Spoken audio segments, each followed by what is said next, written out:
देखो बच्चों, आज का टॉपिक जो है, आज और कल 2 दिन आपको मौर्य काल पढ़ाया।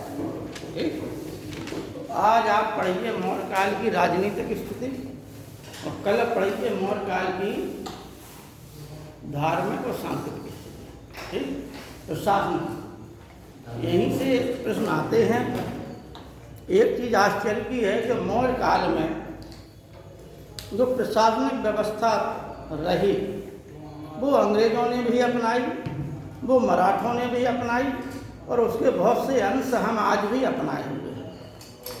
ठीक है ना। तो आप लोग सिविल सर्विसेज में जाना चाहते हैं, पूछा जाता है प्रश्न कि भारत की जो प्रशासनिक व्यवस्था है वह प्रशासनिक व्यवस्था किस कालखंड से प्रभावित है, तो जाहिर है तो मौर्य काल से। ठीक है, और इसकी जो प्रशासनिक व्यवस्था की जानकारी का स्रोत जो है वह है मेगास्थनीज की इंडिका तथा होटल का अर्थशास्त्र। ठीक, तो पहले हमें इसमें 3 शासक महत्वपूर्ण हैं जिनसे क्वेश्चन आते हैं। उनमें भी 2 महत्वपूर्ण, चंद्रगुप्त मौर्य और सम्राट अशोक। ठीक, सम्राट अशोक ने वह नीतियां अपनाई जिसके कारण वह भारतीय इतिहास में हमेशा के लिए अमर हो गए। ठीक है नहीं। संसार का प्रत्येक सम्राट जो है सैन्य नीति अपनाता है, लेकिन सम्राट अशोक ने धम्म नीति अपनाई और वह धम्म नीति प्रजा के कल्याण के लिए थी, जिससे प्रजा का आत्म उत्थान हो सके और वह जो है इस लोक में और परलोक में दोनों लोकों में आनंद उठा सके। तो पहला जो शासक था वह था चंद्रगुप्त मौर्य। दूसरा शासक था बिंदुसार।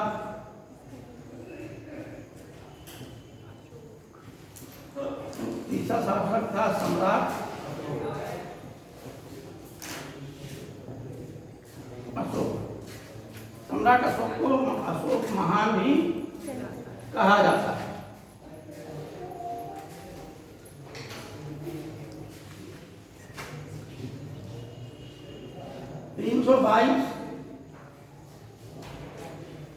ईसा पूर्व से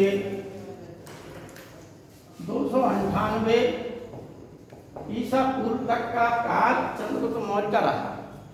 लेकिन पहली बात यह है कि मौर्य काल का इतिहास जानने के स्रोत क्या है। पहली चीज,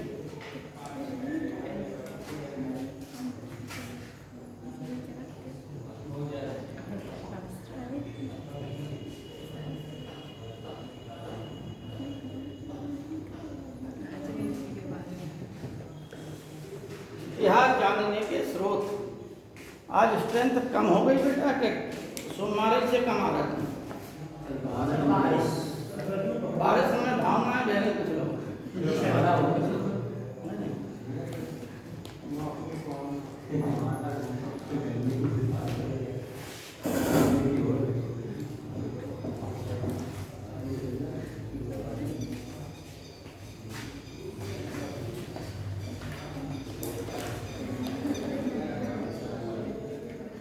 इतिहास जानने के स्रोत क्या है।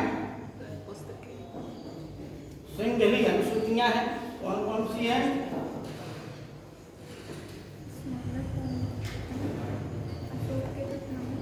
दीपवंश एवं महावंश। सिंघल द्वीप में लिखी गई थी। सिंघल का मतलब है उस समय आज का श्रीलंका। ठीक, तो यह ग्रंथ कहाँ से उपलब्ध हुए। श्रीलंका। इसलिए इन्हें क्या बोलते हैं, सिंघली अनुसूचियां।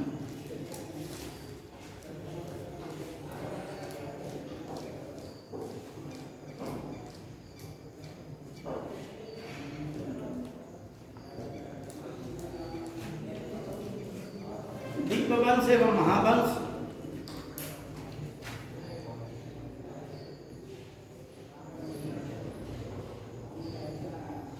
दिव्यादान,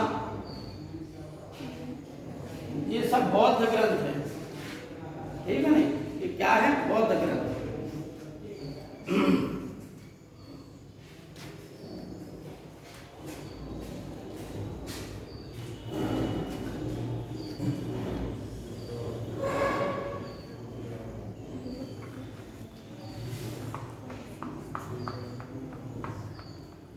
परिशिष्ट पर्वत, ये जैन ग्रंथ।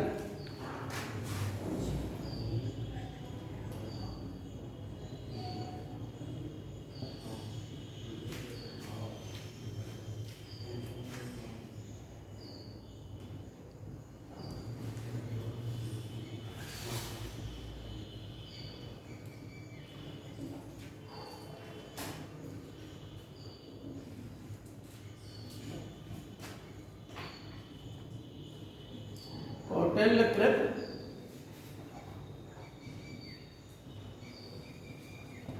अर्थशास्त्र।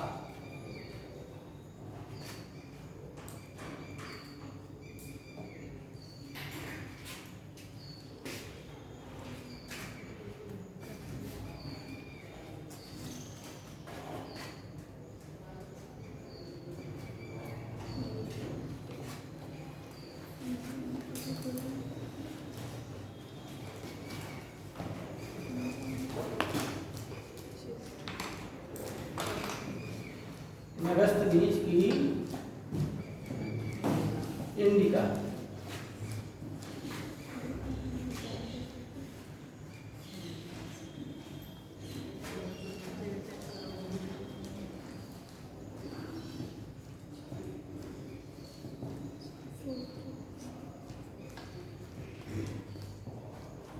अशोक के अभिलेख।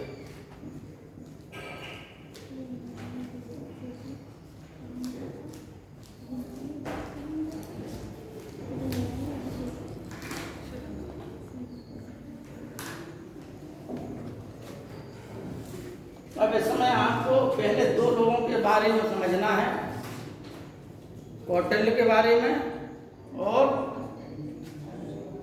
मेगास्थनीज की बात। ठीक है।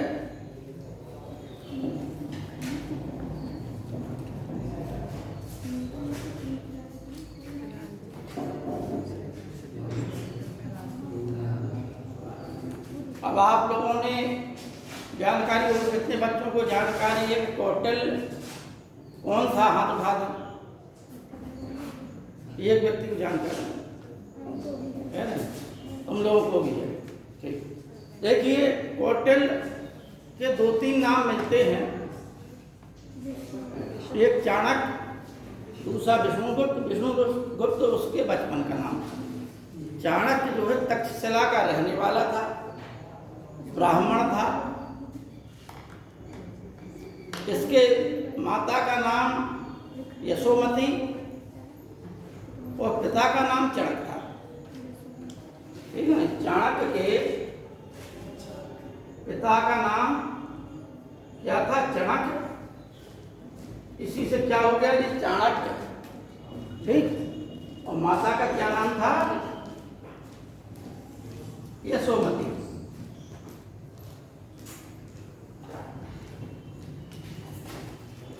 क्या नाम था? यशोमती। और हम आप लोगों को बता चुके कि तक्षशिला भारत का प्राचीन विश्वविद्यालय था उस समय। ठीक। तक्षशिला भरत के पुत्र तक्ष के नाम पर बसा।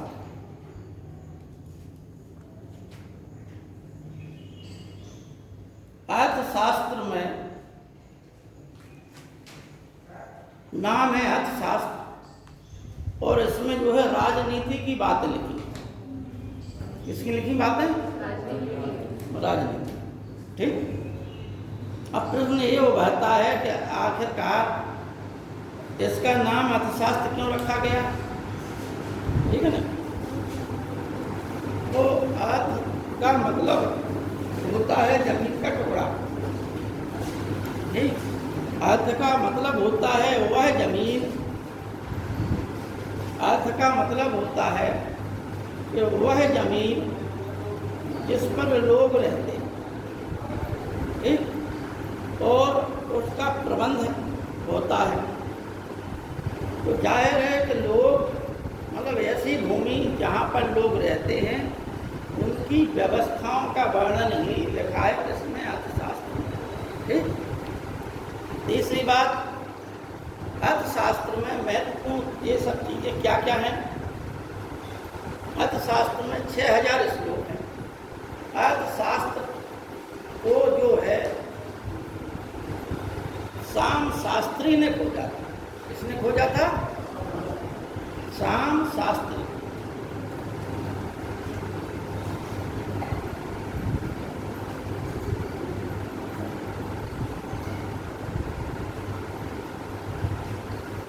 अर्थशास्त्र को साम शास्त्री ने खोजा था और इसे मैसूर के संग्रहालय में खोजा था।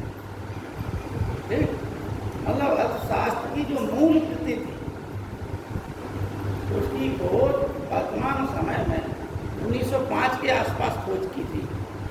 ठीक है नहीं, 1905 के 5 में ही की थी बल्कि साम शास्त्री नहीं। अब देखिए इसमें क्या महत्वपूर्ण चीजें हैं। अर्थशास्त्र में कहीं भी राजा के नाम का उल्लेख नहीं है, ना चंद्रगुप्त का है, ना अशोक का है, ना बिंदु का है। ना कहीं ये भी लिखा है कि मौर्य वंश के बारे में बताया जा रहा है। ठीक है।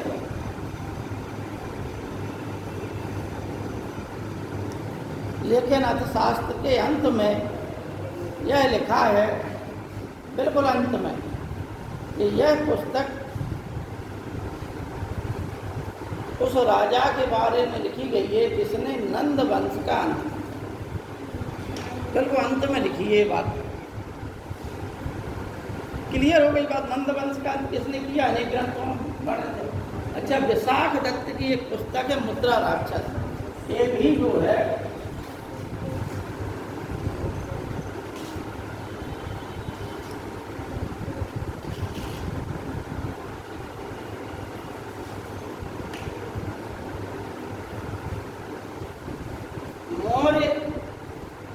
बारे में, मौर्यों के बारे में जानकारी देता है।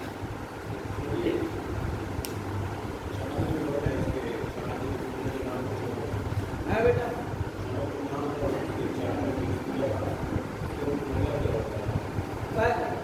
ये सब पूछ रहा है कि चाणक्य का मतलब क्या होता है? चाणक्य का मतलब चाणक्य है ना, चाणक्य का मतलब देखो एक चीज बता दें,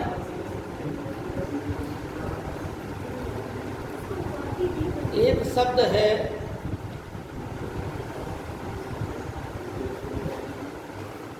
चार वाक। ठीक है नहीं, एक शब्द है चषक। चषक का अर्थ होता है प्याला। ठीक। और चार वाक शब्द बना है चारु शब्द से।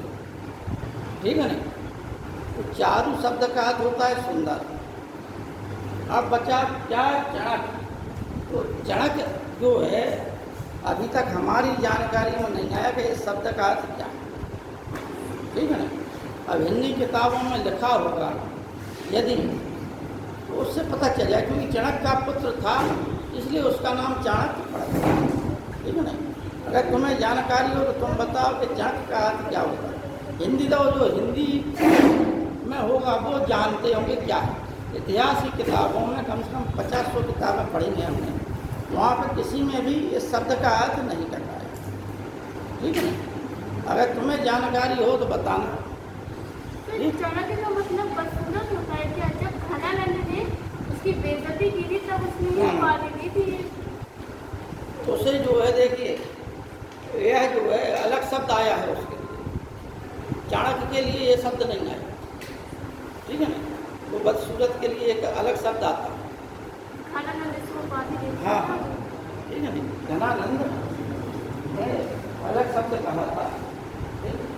एक शब्द आता है तुई जैसा इतिहास में।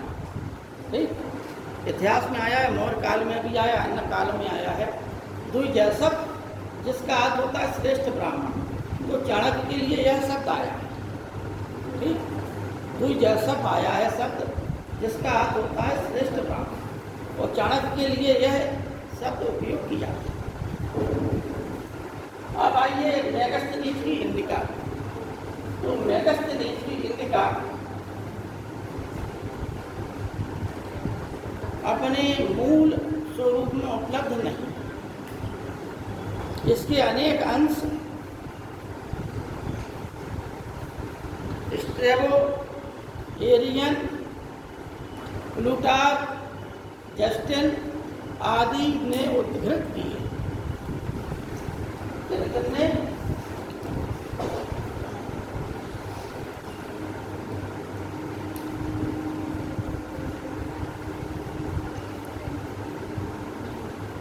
एरियन, जस्टिन, स्ट्रेबो,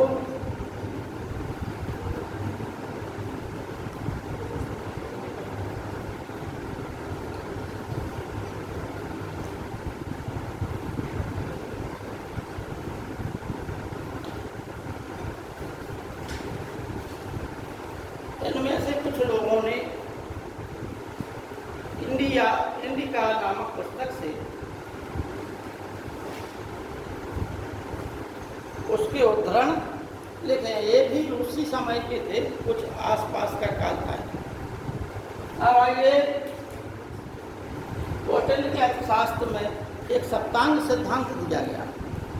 ठीक, कौटिल्य ने ही कहा है कि राज्य जो है दो पहिए से चलता है। ठीक, दो पहिए का मतलब है कि राज्य राजा और मंत्री पद से चलता है। चाणक्य ने एक सप्तांग सिद्धांत दिया। सप्तांग का मतलब है कि राज्य के 7 अंग हैं। राजा सप्तांग सिद्धांत के अंतर्गत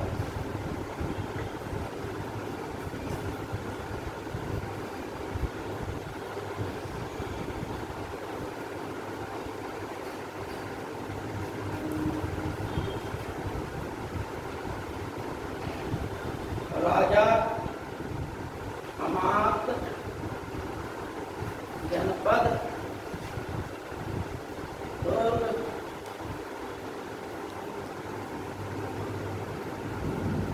कोष, मित्र और दंड।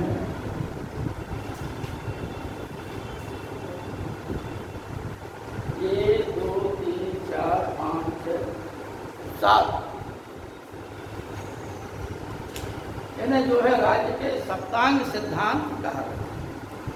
इस 7 के इनमें से परीक्षा में बहुत बार प्रश्न आता है। पीसीएस की परीक्षा हो, इतिहास से संबंधित कोई भी हो, चाहे आईएएस की परीक्षा हो, चाहे प्रवक्ता की हो या असिस्टेंट प्रोफेसर की हो, यह बहुत बार पूछा जाता है सप्तांग सिद्धांत। और इन्हीं में से एक जो है 3 दे देंगे, एक नहीं देंगे।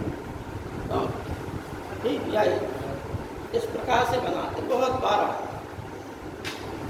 चाणक्य के 3 नाम हैं, चाणक्य, विष्णुगुप्त और कौटिल्य।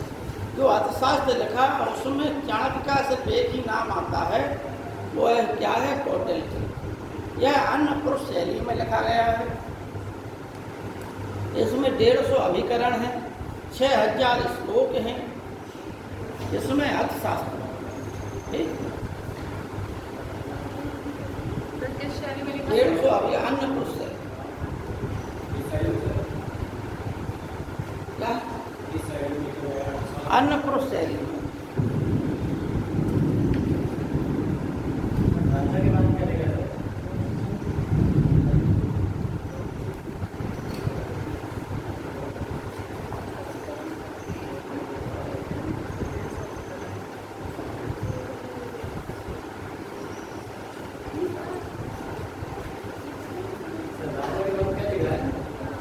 राजा, अमात्य, जनपद, दुर्ग, कोष, मित्र, दंड।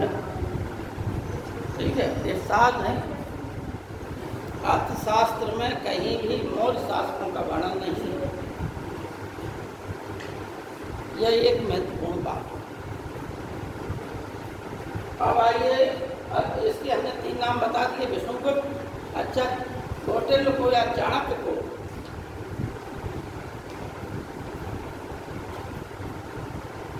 भारत का मैकियावेली का,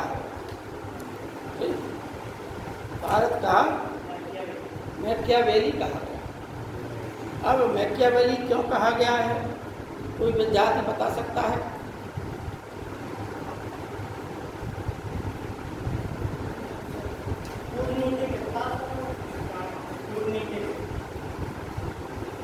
देखो, मैकियावेली ने राजनीति पर लिखा। मैकियावेली जो है फ्रांस का था, उसने एक पुस्तक लिखी थी द प्रिंस, है नहीं, द प्रिंस थी, वो एक शायद द स्पिरिट ऑफ लॉ थी। मैकियावेली की द स्पिरिट ऑफ लॉ थी, नहीं वो मॉन्टेस्क्यू की थी, प्रिंस थी द प्रिंस मैकियावेली। तो उसमें राजनीति शास्त्र से लिखा था, उसने राजनीति शास्त्र के बारे में लिखा था, और वही बातें जो है उसी राजनीति के संबंध में चाणक्य ने लिखा, इसलिए चाणक्य को भारत का मैकियावेली कहा जाता है। अब अशोक के अभिलेख, कुछ अभिलेख, 1 2 सोहगौरा और महास्थान, समझना बात।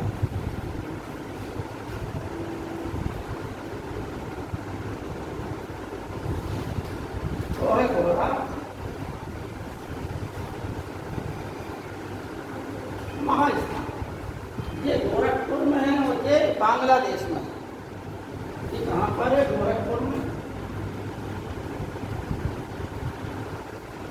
और ये बांग्लादेश में।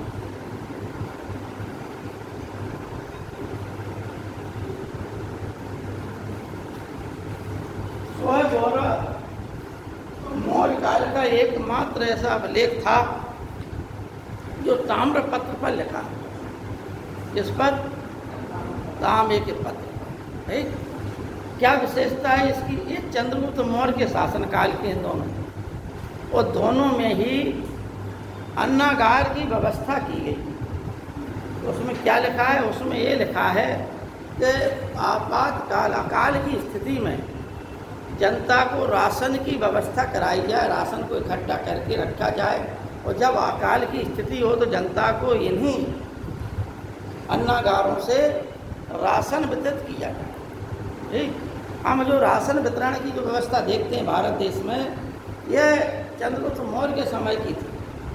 राशन चंद्रगुप्त मौर्य ने अपनी जनता को अकाल की स्थिति में राहत दिलाने के लिए यह जगह या स्थान पर पत्थर का अभिलेख है, उसमें भी वही बात लिखी, ठीक, कि यहाँ इस स्थान पर के लोगों को राशन की व्यवस्था उपलब्ध कराई जाए जब यदि अकाल की स्थिति हो।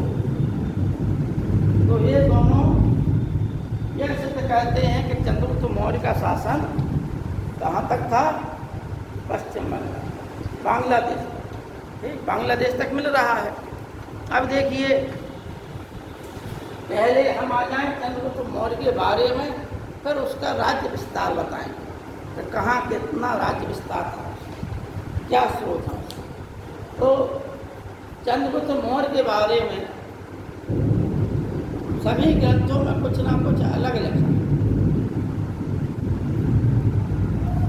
ब्राह्मण ग्रंथ उसे वृषभ कहते हैं, वृषल, वृषल कहते हैं। क्या कहते हैं? वृषल।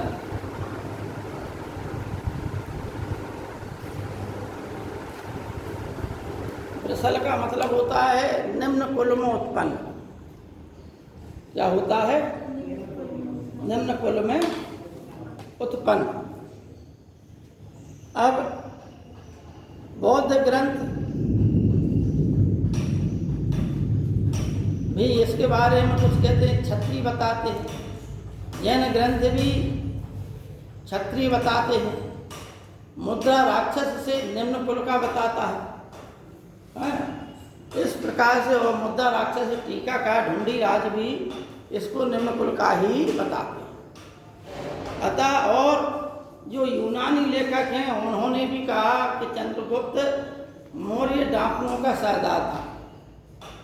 जस्टिन कहता है कि चंद्रगुप्त मौर्य ने 6 लाख की सेना से समस्त भारत को रौंद डाला। प्लूटार्क कहता है कि चंद्रगुप्त मौर्य ने यूनानी क्षत्रपों यानी भारत में दास्ता का जुआ उतार फेंका। चंद्रगुप्त मौर्य के नेतृत्व में भारत ने दास्ता का जुआ उतार फेंका। ठीक, इससे भारत उस समय यवन शासकों से पीड़ित था। यवन कौन थे? यवन को यूनानी कहा गया। यवन आज जो यूनानी देश है उस प्राचीन समय में उसे यवन कहा गया। क्या कहा गया? यवन। और यवन को ही क्या कहा गया? ग्रीक या ग्रीस। ठीक, ग्रीक या ग्रीस, यवन। तो सिकंदर के आक्रमण के समय सिकंदर के साथ बहुत बड़ी सेना भारत आई थी और सिकंदर की मृत्यु के पश्चात चूंकि सिकंदर ने अपने जो अधीनस्थ लोग थे उनमें राज्य का बंटवारा कर दिया था, लेकिन उसकी मृत्यु के पश्चात उन लोगों ने फिर आपस में बंटवारा कर लिया और वह एक स्वतंत्र शासक के रूप में कार्य करने लगे। सिकंदर ने उस रूप में बंटवारा किया था कि तुम हमारे अधीनस्थ हो। ठीक, जैसे एक सिकंदर ने जब भारत पर आक्रमण किया तो शशिगुप्त और तक्षशिला का हिंदुकुश पर्वतमाला के आसपास जो क्षेत्र था वहाँ का राजा था शशिगुप्त और तक्षशिला का राजा था आम्भी। इन दोनों ने सिकंदर को आमंत्रित किया था भारत पे आक्रमण करने के लिए, ऐसा इतिहास में लिखा है। ठीक, तो आप लोग ये मत समझिए कि भारत पर जब भी आक्रमण होगा तो अंदर के लोगों ने ही बाहर के लोगों को बुलाया कि आओ आक्रमण करो। ठीक है ना? सिकंदर के समय जानकारी मिल गई आपको, महमूद गजनवी के समय की जानकारी आपको बता चुके हैं। ठीक, बाबर के समय की जानकारी आपको बता चुके हैं, मोहम्मद बिन कासिम के समय की आपको जानकारी बता चुके हैं कि अंदर के लोगों ने ही क्या है भीतर घात किया और बाहरी लोग विजित हो गए। ठीक, तो यवन जो थे उन लोगों ने भारत के हिंदुकुश पर्वतमाला से लगे हुए यानी अफगानिस्तान तक के क्षेत्र पर कब्जा कर लिया। ठीक, पंजाब तक के राजाओं को चंद्रगुप्त ने हराया। अब चंद्रगुप्त मौर्य की कहानी ये है, अनेक ग्रंथों में लिखा है, एक दो ग्रंथों में लिखा, परिशिष्ट प्रबंध व्याख्यान कहानी मिलती है कि मुद्दा राक्षस में भी है उल्लिखित कि घनानंद क्योंकि जब सिकंदर का आक्रमण हुआ और सिकंदर भारत के अन्य छोटे छोटे राज्यों को जीतता जा रहा था तो सिकंदर के बारे में सबको मालूम था कि यह एक बहुत बड़ा विजेता है और यदि इस आंधी को नहीं रोका गया तो यह समस्त भारत को जीत लेगा। ठीक, ईरान जैसे बड़े साम्राज्य को उसने हरा दिया था तो अब भारत में एक ही बड़ा राज्य था जो था घनानंद का, पर उसको हराना था। उसे छोटे छोटे राज्यों को जीत रहा था वो। भारत के कुछ लोगों को जिन्हें हराया उसने, उन्होंने आत्मसमर्पण कर दिया और उसकी अधीनता स्वीकार कर ली। जैसे राजा पोरस ने, जिसका राज्य झेलम और चिनाब नदियों के बीच था, उसको हरा दिया उसने। तो पोरस ने ये कहा था, तो पोरस दो होंगे, जब आप इतिहास पढ़ेंगे तो एक बड़ा पोरस और एक छोटा पोरस। तो जो पोरस के नाम से प्रसिद्ध है वो बड़ा पोरस है। जैसे हम लोग पृथ्वीराज चौहान का नाम सुनते हैं, इतिहास में पृथ्वीराज उसी वंश में 3 होंगे, लेकिन जो पृथ्वीराज चौहान प्रसिद्ध हुआ वह जो पृथ्वीराज तृतीय के नाम से प्रसिद्ध है। ठीक है ना, जिसका वास्तविक नाम राय पिथौरा था।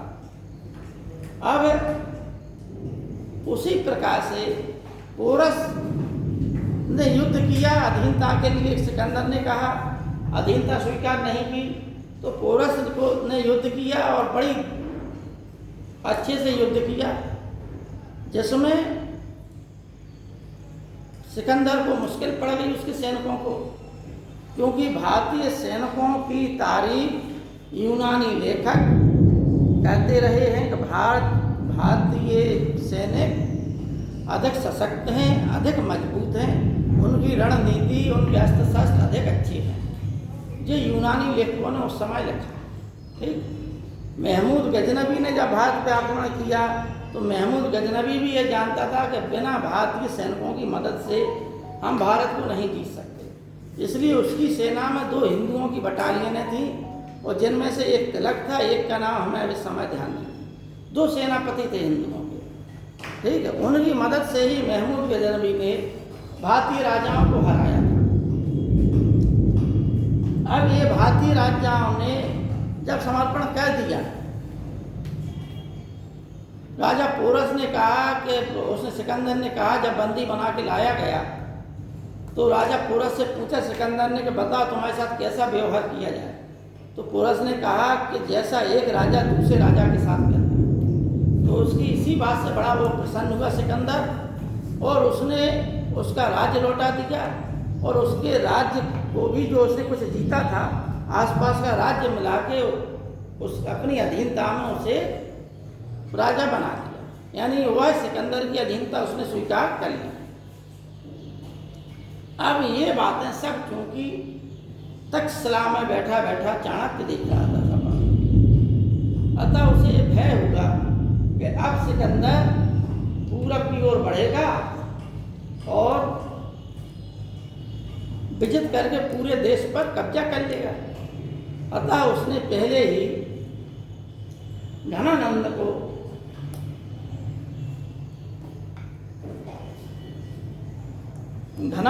जो है जागरूक करने के लिए उसके दरबार में पहुंचा। नंद वंश की आपको हम कहानी बता चुके हैं कि महापद्म नंद इतना शक्तिशाली शासक हुआ कि जितने भी छोटे मोटे राज्य रहे थे महाजनपद में, उन सबको मिलाकर मगध साम्राज्य का एकीकरण करने वाला अंतिम शासक। ठीक, इसलिए उसे द्वितीय परशुराम सर्वछत्रांतक आदि के नाम से जाना जाता है। उसके 9 लड़के थे, कहीं कहीं 8 लड़के लिखे गए हैं, इसीलिए इनको जो है 9 नंद कहा जाता था। इतिहास में क्या कहा जाता था? 9 नंद।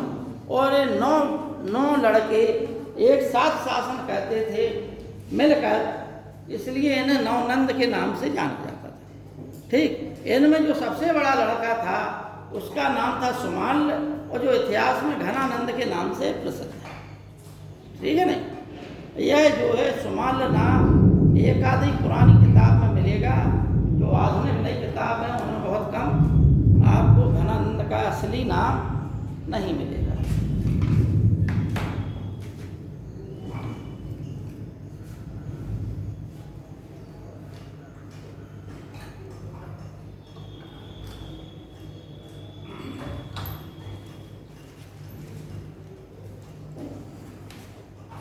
जब चाणक्य जो है घनानंद के दरबार में पहुंचा तो उसने अपनी बात रखी। तो घनानंद चूंकि जनता को उत्पीड़ित करने वाला, जनता से जबरदस्ती कर वसूल करने वाला, जनता में अप्रिय शासक थे, अतः उसने जनता को लूट लूट के इतना सोना इकट्ठा कर लिया था कि कई श्रेष्ठ सोना उसने गंगा की तलहटी में छिपा के रखा हुआ था अपना खजाना। इतना सोना लूट लिया था इसने जनता से। घमंडी भी था। जब चाणक्य ने ये बात रखी तो इसने उसका स्वरूप देखा कि नाटे कद का, काले रंग का, स्वरूप भी अच्छा नहीं है, और चोटी थी चाणक्य के उस समय ब्राह्मण, और अभी भी कुछ ब्राह्मण जो है चोटी रखते हैं बड़ी बड़ी।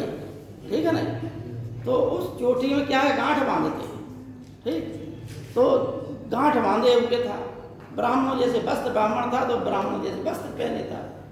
अच्छा, उसके स्वरूप को देख के उसे गुस्सा आ गई कि एक ब्राह्मण भिखारी ये हमें शिक्षा दे रहा है कि हम क्या करें क्या ना करें। ठीक है नहीं, उसने जो है उसका अपमान किया। कुछ इतिहासकार लिखते हैं कि उसने लात भी मार दी। जो भी हो, बहरहाल चाणक्य का यहाँ अपमान हुआ और चाणक्य ने घनानंद के सामने ही अपनी चोटी से गांठ जो बंधी थी उसको खोल दिया और कहा कि इस चोटी में तभी गांठ लगेगी जब हम नंद वंश का अंत कर दें। ठीक। और वह तिल मिलाता हुआ बाहर निकला जा रहा था। वहाँ पर एक जगह वह उसने देखा पाटलिपुत्र से आगे निकल गया। तो पाटलिपुत्र से आगे कुछ बच्चों को उसने एक खेल खेलते हुए देखा। उस खेल का नाम था राजक्रीड़ा। क्या नाम था? राजक्रीड़ा।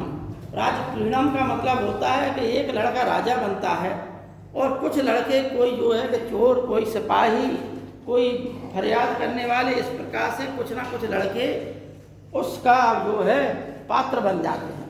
तो एक लड़का ऊंचे सिंहासन में बैठा, बिल्कुल राजा के भाव से के तहत वैसे ही निर्णय ले रहा था जैसे लड़का लेता है, राजा लेता है।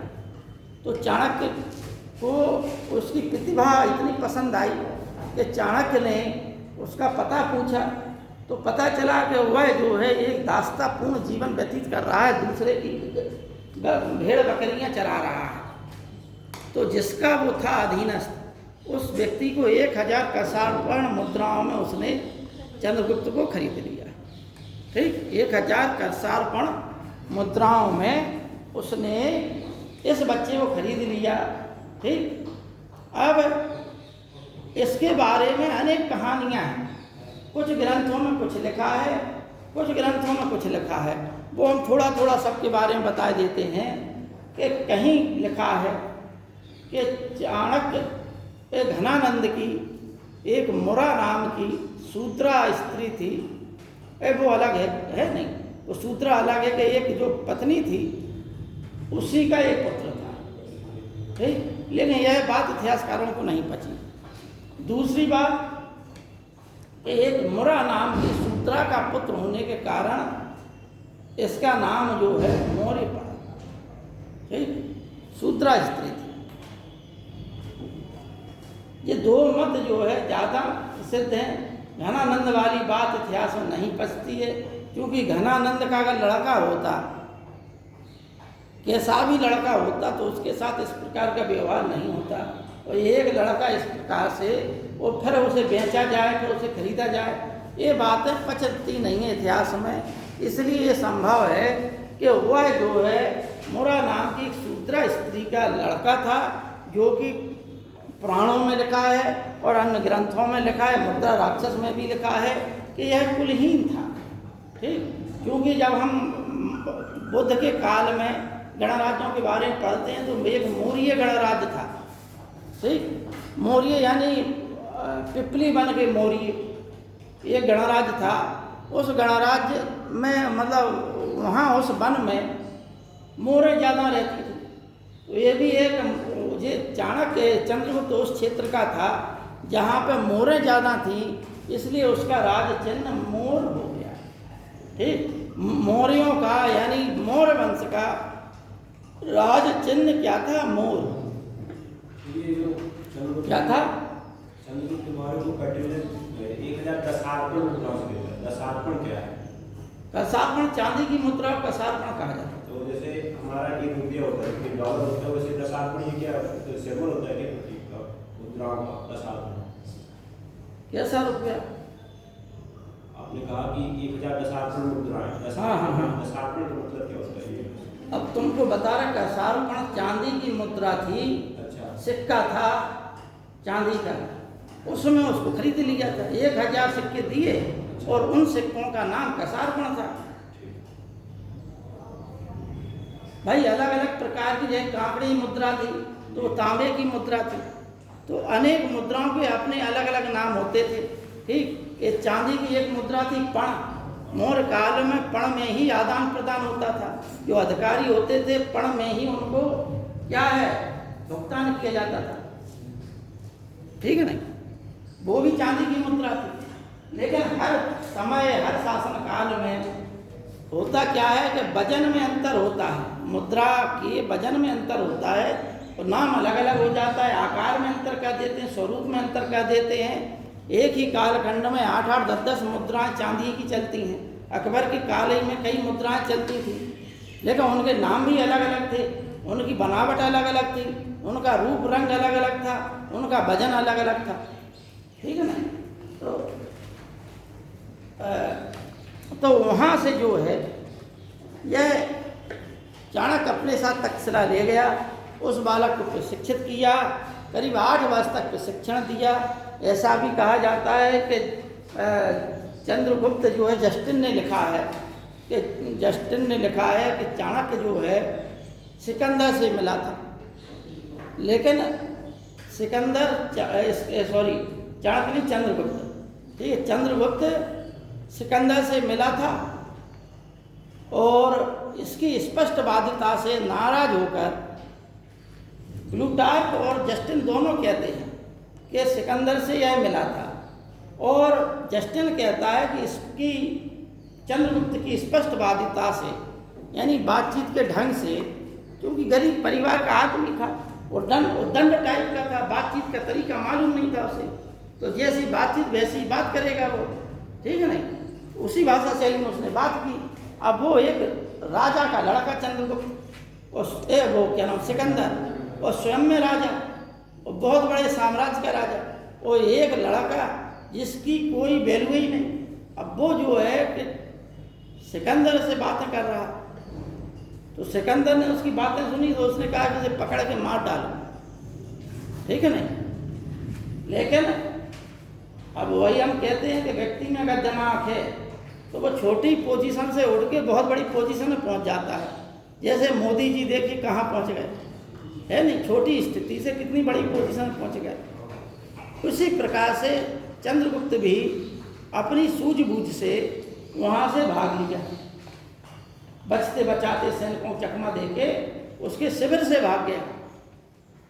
अब इनने योजना बनाई, देखिए इनके पास ज़्यादा पैसा था नहीं, इनके पास चाणक्य और चंद्रगुप्त तो उसका खरीदा हुआ था, उसने सैन्य शिक्षा दी, उसे अस्त्र शस्त्र चलाना सिखाया, उसे इस काबिल बना दिया कि वो 2-4-10 लोगों को तो मतलब उसे पकड़ ही ना पाए, 2-4-10 लोग, इतना शक्तिशाली मजबूत बना दिया। अब आई बात उसकी क्या, राज्य को प्राप्त करने की, ठीक। इसने क्या किया, सबसे पहले सेना इकट्ठी की, कुछ पैसा ले देकर कुछ डाकुओं को इकट्ठा करके इधर उधर लूटते थे। तो उसने कहा चंद्रगुप्त ने कि भाई तुम लोग जो कर रहे हो वो हमारे साथ भी करो। जैसे शिवाजी कहते थे, किसानों से कहते थे कि आजा भाई तो किस खेती का टाइम खत्म हो गया है, अब तुम फ्री हो इसलिए हथियार उठा लो, तुम्हें डायरेक्ट जो करना नहीं है, तुम्हें उस समय लड़ना है जब कोई लड़ने ही वाला ना हो, ठीक है नहीं, मतलब जब किले पे आक्रमण करना है, जब सेना जो है सो रही हो या वृक्षों पे अपने खड़े हो जाओ, सेना गुजर रही हो, एकाएक टूट पड़ो, 100 बात की आमने सामने की लड़ाई नहीं लड़ना है। तो शिवाजी के सामने जो सैनिक थे शिवाजी भी एक छोटे से स्थान से उठ के बड़े बने थे। तो वही चंद्रगुप्त ने किया। चंद्रगुप्त ने और पहले काम किया क्या कि जो आंकू डाकू थे, इधर उधर लूटपाट करते थे, उन सबको मिला लिया। इसलिए जस्टिन ने कहा कि चंद्रगुप्त मौर्य की सेना डाकुओं का गिरोह है, ठीक, उसमें कई सारे डाकू थे। उसने जस्टिन ने गलत नहीं लगा, क्योंकि उसमें जो है इतने उनके पास पैसे नहीं थे कि इतनी बड़ी सेना, घनानंद जैसे सबसे बड़े राजा से यह युद्ध कर ले। तो इन सबको उसने अपनी सेना में मिलाया और सीधा आक्रमण घनानंद के ऊपर कर दिया। अब जब सीधा आक्रमण कर दिया तो इनकी हार हो गई, सेना तितर बितर हो गई और ये अपने प्राण बचाकर दोनों गुरु और चेला रात को छिपे हुए थे। तो एक बुढ़िया अपने लड़के को मार रही थी, छोटे बच्चे को। एक औरत वो कह रही थी कि तुम भी चाणक्य और चंद्रगुप्त की तरह वही गलती कर रहे हो जो हमने की है। तुम रोटी खा नहीं पा रहे और रो रहे हो। रोटी तुम अगर बीच से खाने का प्रयास कर रहे हो, रोटी को अगर खाना है तो किनारे से खाइए, ठीक है नहीं, किनारे से खाओगे तो रोटी पूरी खा लोगे, तुम बीच से कैसे खा पाओगे, है नहीं। यह बात जो है ये दोनों सुन रहे थे। तो चाणक्य को पसंद आई कि वास्तव में हमने बहुत बड़ी गलती की। हमें जो है घनानंद के ऊपर एकदम आक्रमण नहीं करना चाहिए था। जब तक हम शक्तिशाली ना हो जाएं, हमको आक्रमण आसपास के राज्यों में करना चाहिए था, किनारे किनारे राज्यों पर करना चाहिए। जब हम इन राज्यों को जीत लें तो हम शक्तिशाली हो जाएंगे, और जब हम शक्तिशाली हो जाएंगे फिर घनानंद के ऊपर, फिर विजयी का क्षेत्र तो बचेगा। तो उसमें सबसे पहले पंजाब से आक्रमण करना चाहिए। पंजाब को जीता, और जीतते जीतते जीतते पूरे क्षेत्र को जीतता हुआ मगध साम्राज्य के नज़दीक पहुंच गए। फिर युद्ध हुआ दूसरा, और उसमें घनानंद की युद्ध स्थल में ही मृत्यु हो गई। नंद वंश का अंत हुआ और मौर्य वंश का प्रारंभ हुआ। फिर जो है चाणक्य की सहायता से चंद्रगुप्त मौर्य ने इतना बड़ा साम्राज्य स्थापित किया कि भारतीय इतिहास में इसके पहले कोई भी शासक इतना बड़ा साम्राज्य इकट्ठा नहीं कर पाया। ठीक, इसलिए ऐतिहासिक दृष्टि से पहला शासक भारतीय इतिहास में कौन हुआ? चंद्रगुप्त मौर्य। चक्रवर्ती सम्राट चंद्रगुप्त मौर्य ऐतिहासिक दृष्टि से जिसका इतिहास मिलता है, जिसने अफगानिस्तान से लेकर कर्नाटक, दक्षिण भारत तक का कुछ क्षेत्र तक राज्य किया। कर्नाटक में उसका इतिहास मिलता है, इसलिए वो भी कहानी हम बता रहे हैं। अब क्या है कि हमने बताया आपको, मगध का साम्राज्य मिल गया, उसे राजा बन गया। अब अफगानिस्तान यानी यूनानी यवन जो राजा थे वो उसके राज्य के नज़दीक में थे। अतः उस समय उस क्षेत्र का राजा था सेल्यूकस। तो 305 ईसा पूर्व के आसपास इन सेल्यूकस और चंद्रगुप्त मौर्य के बीच में घनघोर युद्ध हुआ, जिसमें चंद्रगुप्त मौर्य की विजय हुई। चंद्रगुप्त मौर्य ने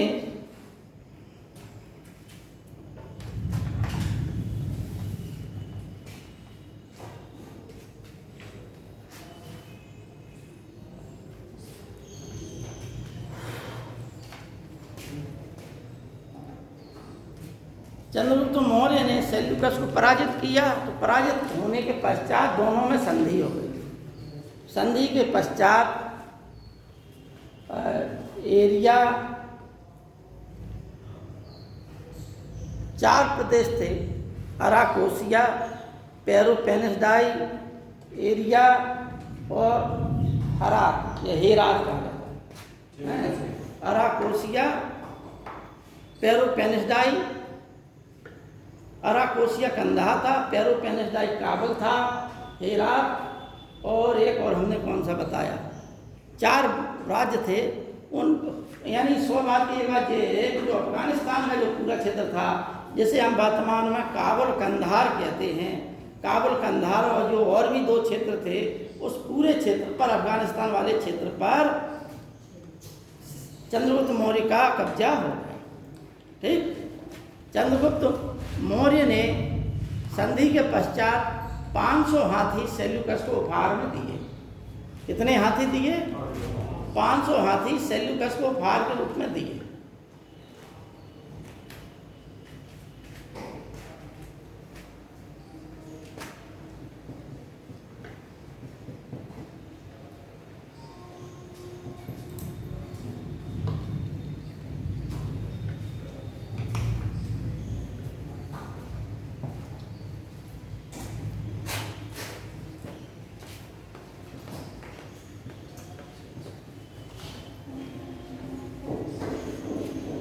ये 4 क्षेत्र थे, एरिया, हेरात, अराकोसिया और पेरोपेनिसडाई।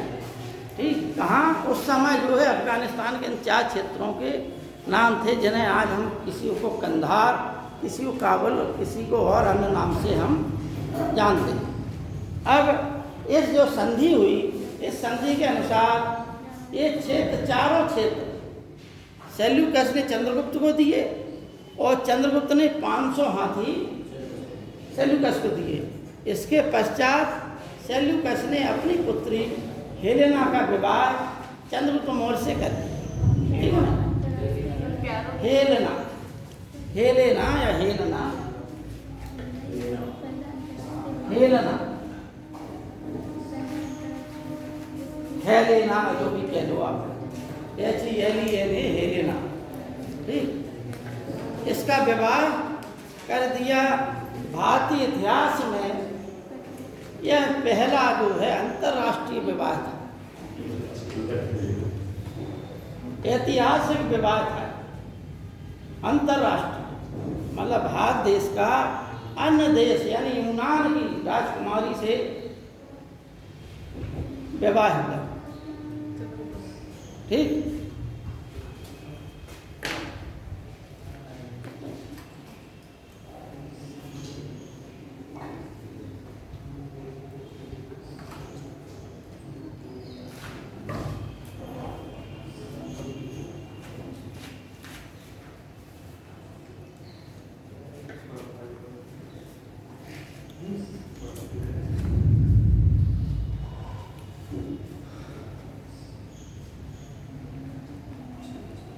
अब बड़ा शासन करने के पश्चात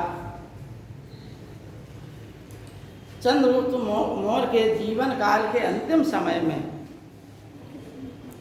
12 वर्ष का भीषण अकाल पड़ा मगध में। अतः चंद्रगुप्त मौर्य अपने गुरु भद्रबाहु के साथ कर्नाटक के श्रवणबेलगोला में पहुंच गए। वहाँ पर चंद्रगिरी पहाड़ी आज भी है। उसी चंद्रगिरी पहाड़ी पर जैन धर्म के अनुसार संलेखना विधि से उसने अपने प्राण त्याग दिए। चाणक्य उसका प्रधानमंत्री था। अतः वह जो है इसके पश्चात चंद्रगुप्त मौर्य के पुत्र बिंदुसार का क्या प्रधानमंत्री बना, ठीक। इसका बिंदुसार किसका पुत्र था? चंद्रगुप्त मौर्य का। अच्छा, इसका जो नाम पड़ा है उसकी भी एक कहानी है। जब बिंदुसार की माँ का नाम शायद दोधरा था, ठीक है ना। जब यह अपनी माँ के गर्भ में था, समय ज़्यादा हो गई, प्रसव वेदना हुई, लेकिन इसका जन्म नहीं हो रहा था। तो चाणक्य ने जो सिजेरियन विधि के द्वारा, सिजेरियन का मतलब है सर्जरी का, ठीक। सर्जरी का मतलब ना है समझो, सीधी सी बात है कि पेट फाड़ कर बच्चे को निकाल। क्योंकि उस समय इसके पीछे भी एक कहानी है कि उस समय राजा लोगों को विरोधी राज्य वाले विष दे देते थे, घात लगा के मार देते थे, दूसरे बाण से निशाना साध के मार देते थे। अनेक विधियाँ होती थी राजा को मारने की। तो चंद्रगुप्त मौर्य शरीर से शक्तिशाली था, लेकिन यदि कोई घात लगा के मार दे, विष का बुझा हुआ वो तीर लगा दे, तो ऐसी स्थिति में राजा क्या कर सकता, मर ही जाएगा। अतः चाणक्य उसे जो है थोड़ा थोड़ा विष देता, जिससे कि यदि जहर कोई मारे भी तो उसके ऊपर असर ना करे। अतः यही बात घटना जो है उसके राज दरबार में घटित हो गई। भोजन में किसी ने जहर मिला दिया। जब चंद्रगुप्त मौर्य जो है भोजन कर रहा था और उसकी पत्नी दोधरा, तो चाणक्य उसको चंद्रगुप्त मौर्य को तो कोई असर नहीं पड़ा, लेकिन उसकी जो पत्नी थी उसके ऊपर, जो गर्भवती थी, उसके ऊपर जहर का असर होने लगा। अतः बच्चे को बचाने के लिए उसका पेट फाड़ कर उसे निकाल लिया गया। उस समय उस बच्चे के माथे पर जहर की एक बूंद गिर गई थी। अतः जो बूंद गिरी, इसी के नाम पर उसका नाम बिंदुसार पड़ा, ठीक है ना।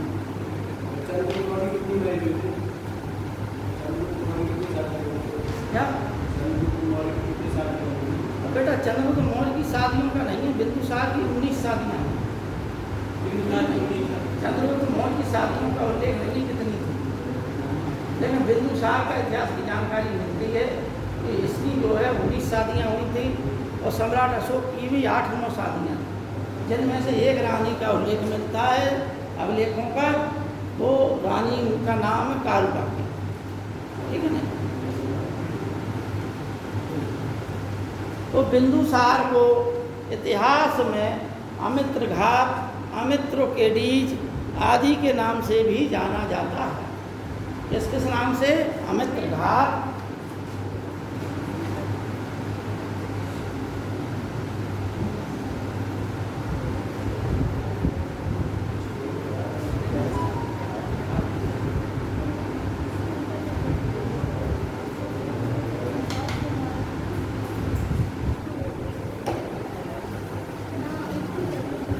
आदि के नाम से जाना जाता है।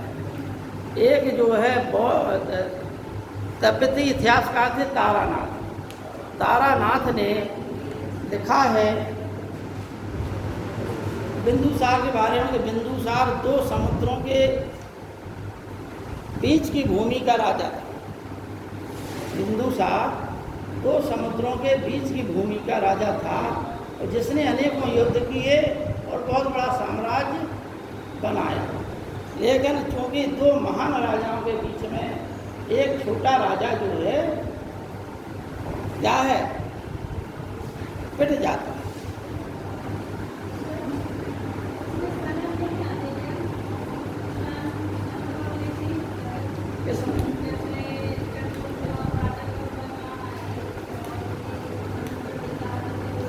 ये लिख तो दिया बेटा। 322 के संकुल 298 की सीट टकराते रहा।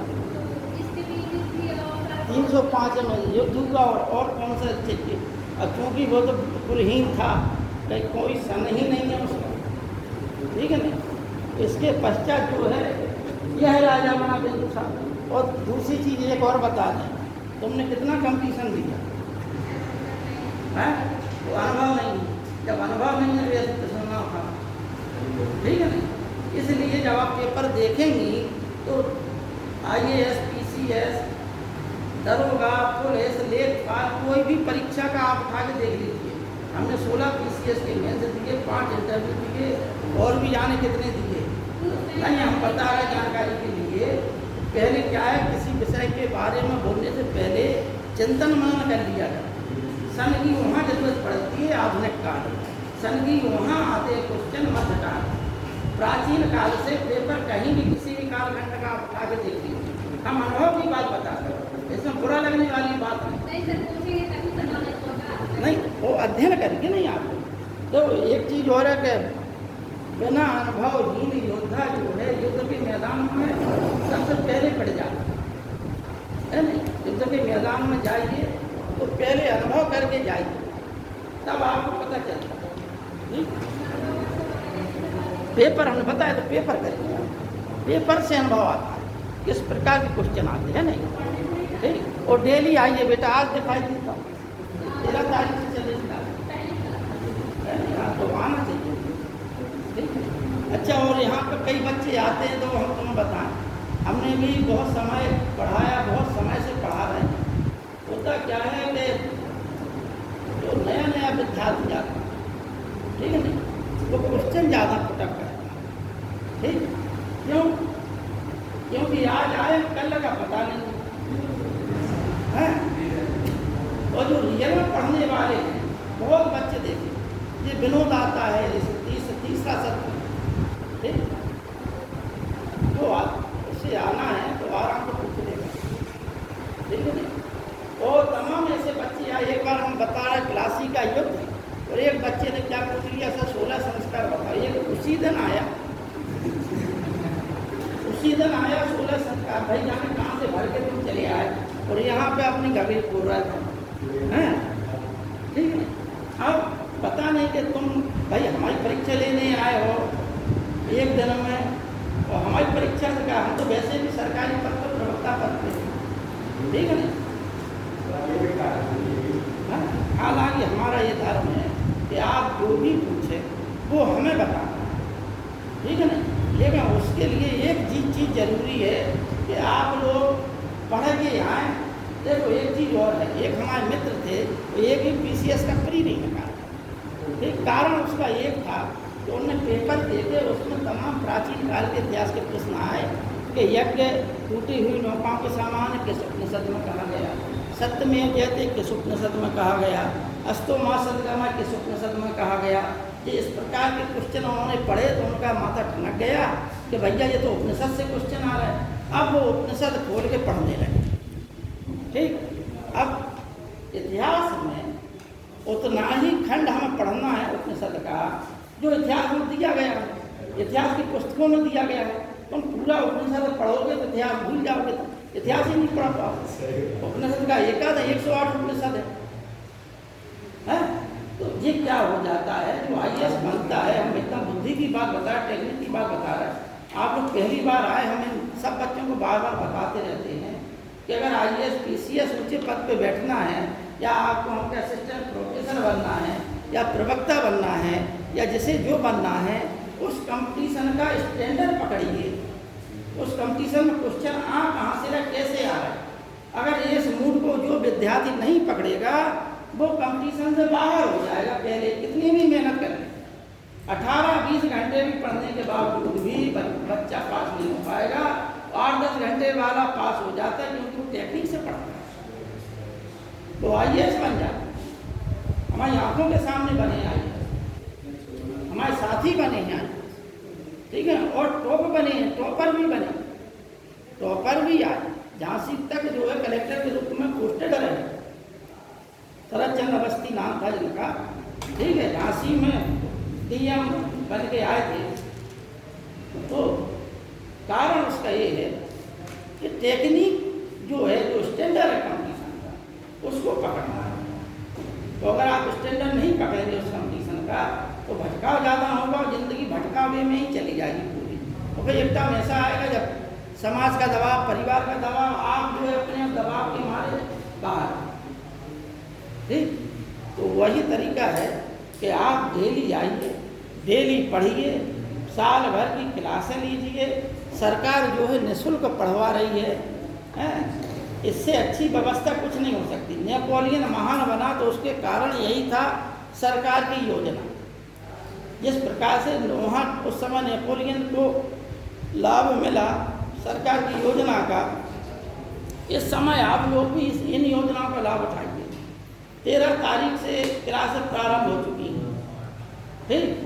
आज जो है क्या तारीख है, 20 जुलाई, और 13 जून से प्रारंभ होगा नया सत्र, ठीक। हम मौर्य काल पे आ गए हैं, पाषाण काल से प्रारंभ होता है इतिहास। तो आप लोग डेली आइए, कम से कम 10-15 दिन आप पढ़िए, समझिए, फिर जो समस्याएं आए फिर आप बताइए, पेपर भी सॉल्व करिए, ठीक है ना। अब आगे बढ़े। बिंदुसार के शासन काल में 2 राजाओं के बारे में है। एक डाईमेकस नामक, एक डायोडोरस। तो डाईमेकस जो राजा था, जो सीरिया का राजा था, उसके साथ इसने पत्र व्यवहार किया। सीरिया के राजा के साथ डाईमेकस प्रथम के नाम से प्रसिद्ध है, और इससे सीरिया के राजा से पत्र व्यवहार में इसने 3 चीज़ें मांगी थे। परीक्षा में बार बार प्रश्न पूछा जाता है बिंदुसार से। एक तो नाम अमित्र कहा, और दूसरा ये 3 चीज़ें। सीरिया के राजा डाईमेकस प्रथम से 3 चीज़ें मांगी। कौन कौन? अंजीर, मदिरा और सोफिस्ट। एक दास में, सोफिस्ट का मतलब दास में, ठीक। जिसमें से उसने 2 चीज़ें दे दी। कौन कौन? अंजीर और मदिरा उसने भिजवा दी। और तीसरे के बारे में कहा कि इन चीज़ों का हम लोग आदान प्रदान नहीं करते, ठीक। क्योंकि सोफिस्ट जो है दार्शनिक होते हैं। और एक चीज़ और है कि ज्ञान जो है जब दूसरे क्षेत्र में चला जाता है तो फिर उस देश की कमी हो जाती है। चीन के लोगों ने बहुत समय तक बारूद के आविष्कार को गुप्त रखा। चीन के लोग ने बहुत समय तक चाय के, रेशम के और कागज के निर्माण को बहुत समय तक गुप्त रखा। ये बाहर तो निर्यात करते थे, लेकिन उसकी टेक्नोलॉजी अपने देश से बाहर नहीं जाने देते थे। और जब ये टेक्नोलॉजी बाहर गई तो चीन का महत्व फिर घटने लगा और पूरे संसार में क्रांति आ गई, ठीक है नहीं। और चीन में जिस समय क्या नाम है उसका, नाम ध्यान नहीं आ रहा, साफ नाम है चीन के राजा का। हाँ, तो सम्राट अशोक थे। उसी समय चीन में एक राजा था, उसने चीन की महान दीवार बनवाई थी। जिस समय सम्राट अशोक क्या कर रहे थे, संसार भर में बौद्ध धर्म की शिक्षा दे रहे थे, बौद्ध धर्म के प्रचारक भेज रहे थे।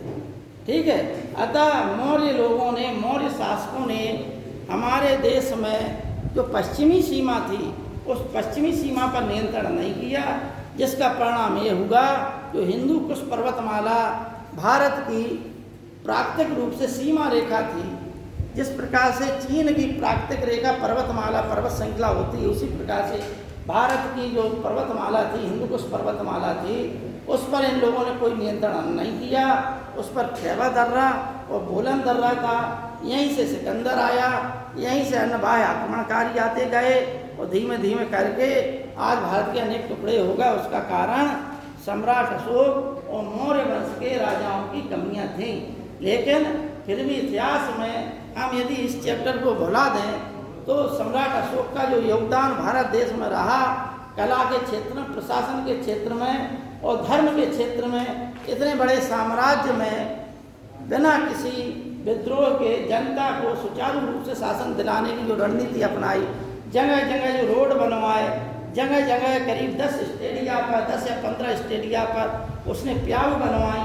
जो फिरोजशाह तुगलक ने काम किया वही जो है जहांगीर ने अपने शासनकाल में किया। फलदार वृक्ष लगवाए, ये काम जो है सम्राट अशोक ने अपने समय पर किया। ठीक, तो हम जो है बिंदुसार से 3 आते हैं, तो 1-2 क्वेश्चन आते हैं, तो ये चीज़ हमने समझ ली बिंदुसार का।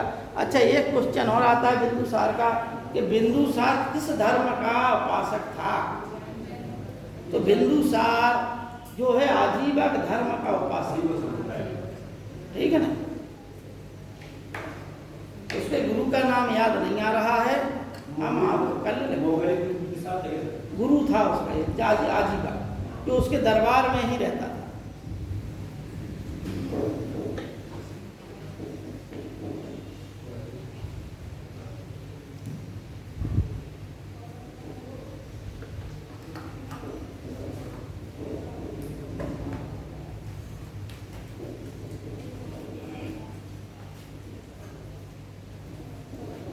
अब बच्चों थोड़ा सा सम्राट अशोक के बारे में बता दें कि जैसा हमने बताया कि बिंदुसार के लगभग 19 रानियाँ थीं।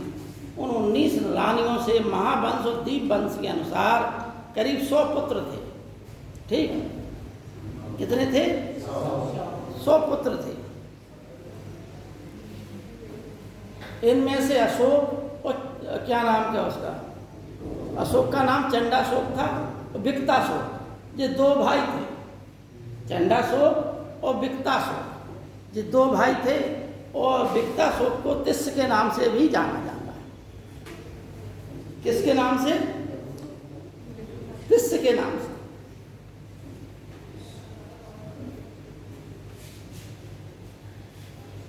बिंदुसार के लड़कों में सबसे बड़ा लड़का था कौन? सुसीम, और दूसरे नंबर का था अशोक।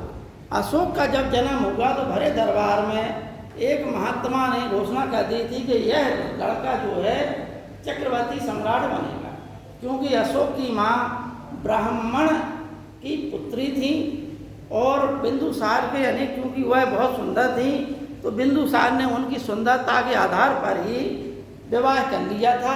इसलिए उनको कभी भी राजमहिषी और पटरानी का पद नहीं मिला, किनको? अशोक की माँ को। ठीक, लेकिन चाणक्य अशोक की प्रतिभा से प्रभावित था। उस समय चाणक्य बूढ़ा हो गया था, लेकिन फिर भी वह अशोक की प्रतिभा से प्रभावित हुआ था और उसने कुछ अपने जीवन काल में उसको प्रशिक्षित किया था।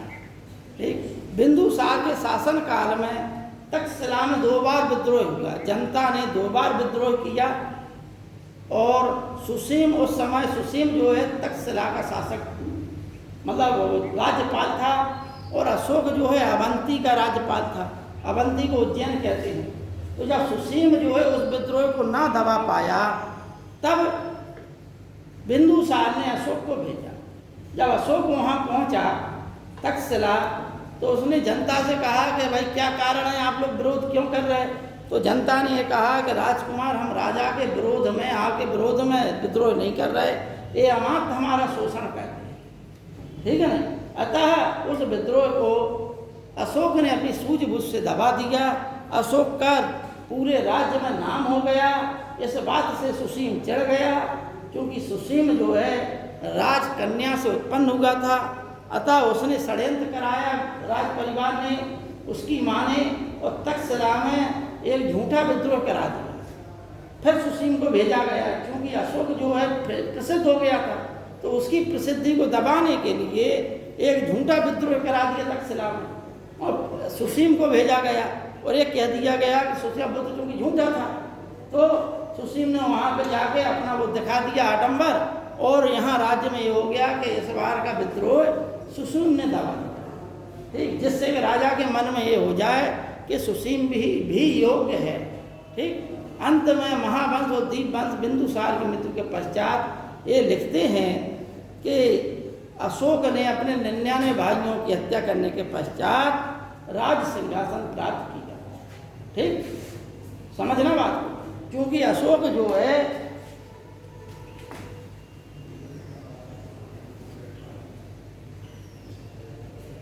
दो 269 और 273 ईसा पूर्व में कितना अंतर है? हाँ, तो इनमें से अशोक जो है 273 ईसा पूर्व में, हाँ, लेकिन 269 में उसका राज्याभिषेक हुआ। इस कालखंड में क्या होगा? इस कालखंड में ये होगा कि अशोक ने विद्रोह को दबाया। जो भी उथल पुथल रही हो, इतिहास में इस चीज़ का उल्लेख नहीं है, लेकिन उसका बहुत समय बाद राज्याभिषेक, ठीक। और जब राज्याभिषेक हुआ उसी के पश्चात फिर उसने राज्याज्ञा दे भेजी। अशोक के 14 बृहद शिलालेख, 7 स्तंभ लेख, लघु शिलालेख और गुहाभिलेख में इनसे ही प्रश्न कभी कभी आते हैं। इनकी लिस्ट है, ठीक। अशोक की क्या है? 14 शिलालेख,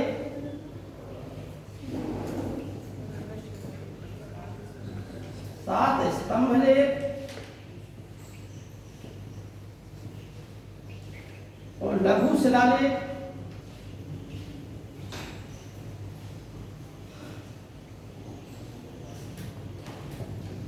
और गुहाभिलेख।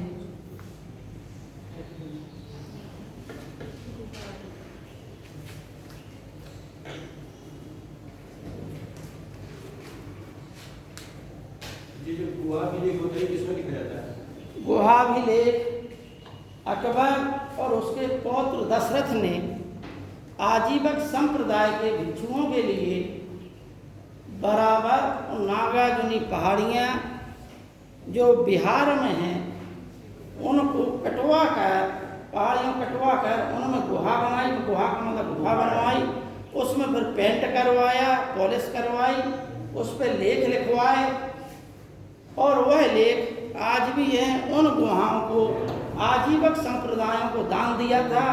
वो करीब बराबर की जो पहाड़ी है उस पर 4 गुफाएं मिलती हैं और नागार्जुनी पहाड़ी पर 3 मिलती हैं।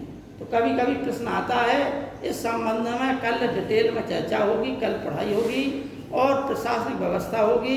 अशोक की राजनीतिक स्थिति ये थी कि अशोक ने 8वें वर्ष कलिंग का युद्ध लड़ा, क्योंकि अशोक का साम्राज्य कर्नाटक तक था ही, ठीक है ना। और बिंदुसार के शासन काल में राज्य जो है आंध्र प्रदेश तक फैल गया था। अशोक के सबसे ज़्यादा लघु शिलालेख सबसे ज़्यादा किसी प्रदेश में मिले हैं तो वो आंध्र प्रदेश में मिले, ठीक है ना। ये सॉरी कर्नाटक में मिले, आंध्रा में नहीं, कर्नाटक में सबसे ज़्यादा। क्या लघु शिलालेख में राज्याज्ञाएँ हैं, राजा की आज्ञा। जैसे सांची सारनाथ लघु शिलालेख में वह आदेश देता है कि जो भी संघ में भेद करेगा उसको यथोचित दंड दिया जाएगा, ये है।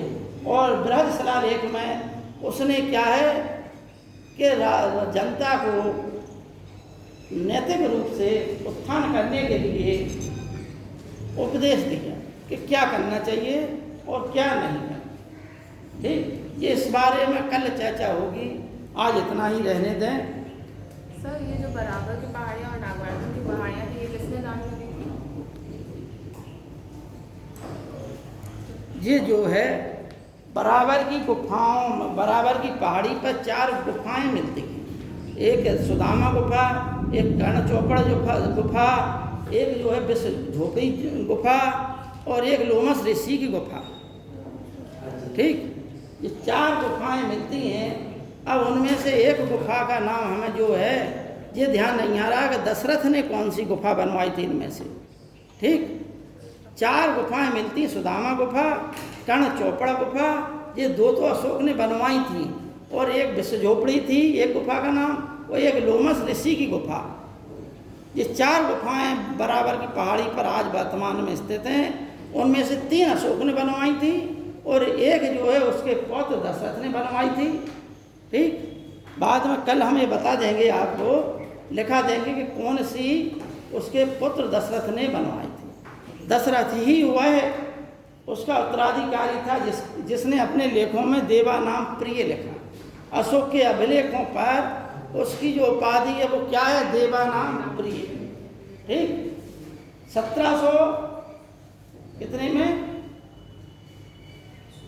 1783 की बात है शायद, संध्या नहीं आ रहा हमें। उतने में जेम्स प्रिंसेप ने जो है अशोक का जो दिल्ली टोपरा वाला अभिलेख है उस स्तंभ लेख को पढ़ा था, और जिसमें 1883 नहीं, विलियम जोन्स के समय की बात, 1700 की भी बात नहीं है।